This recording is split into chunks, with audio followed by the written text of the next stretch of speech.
ரம்ஜான் நோன்பு கஞ்சி கறி கொத்துக்கறி போட்டு செஞ்சதுங்க.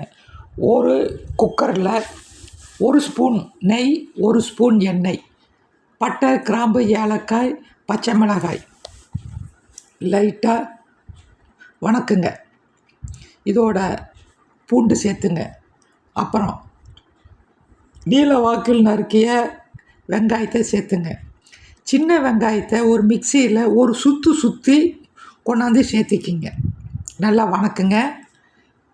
அதோட தக்காளியும் சேர்த்து நல்லா வணக்குங்க. நல்லா கண்ணாடி பதம் வர அளவுக்கு வணக்கி எடுத்துக்கங்க. தக்காளியும் அப்படியே போட்டு வணக்குங்க. இது வணங்கிட்டு இருக்கும்போது கொஞ்சம் மிளகாய் தூளுங்க, கொஞ்சங்க, 1/4 ஸ்பூன் போதும், ரொம்ப அதிகமாக வேண்டாங்க. கொஞ்சம் வெந்தயம், சீரகம் போட்டு ஒரு வணக்கிட்டு மிளகாய் தூளை சேர்த்திடுங்க. சேர்த்து ஒரு வணக்கிட்டு கொத்துக்கறி கிடைக்கலன்னா மட்டனை சின்ன துண்டாக நறுக்கி உள்ளே போட்டுட்டு ஒரு வணக்கி மூடி வச்சிருங்க.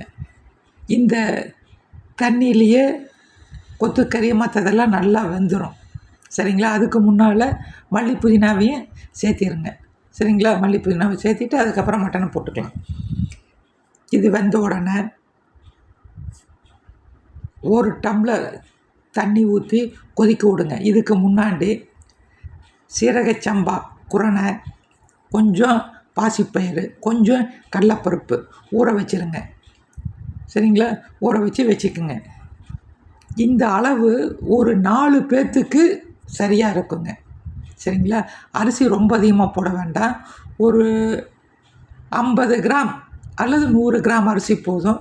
சும்மா 1 ஸ்பூன் பாசிப்பருப்பு, 1 ஸ்பூன் கடலைப்பருப்பு அது போட்டாலே போதும், நிறைய கஞ்சி வந்துடும்.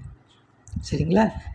இது வச்சு மூடி வச்சுருங்க. கொஞ்சம் 5 நிமிஷத்தில் அப்போ வந்த உடனே 1 டம்ளர் தண்ணி ஊற்றி கொதி வந்த உடனே ஊற வச்சுருக்கிற அரிசி, பாசிப்பருப்பு, கடலைப்பருப்பை கொண்டாந்து சேர்த்து ஒரு கொதி வந்த உடனே குக்கர் மூடியை போட்டு ஒரு 2-3 விசில் விடுங்க.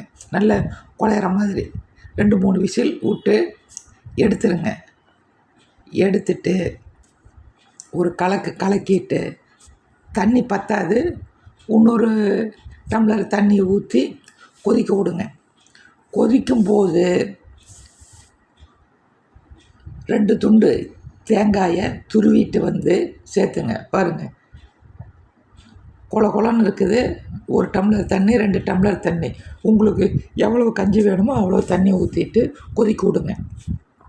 கொதிச்சுட்டு இருக்கும்போது தேங்காய் துருவலை கொண்டாந்து சேர்த்துங்க. ஒரு கொதி வந்த உடனே இறக்கி வச்சிட்டிங்கன்னா ரம்ஜான் கறி கஞ்சி ரெடிங்க. ரொம்ப நல்ல ருசியாக இருக்குங்க. இதுக்கு சைடில் சட்னிகள் சேர்த்திக்கலாம்.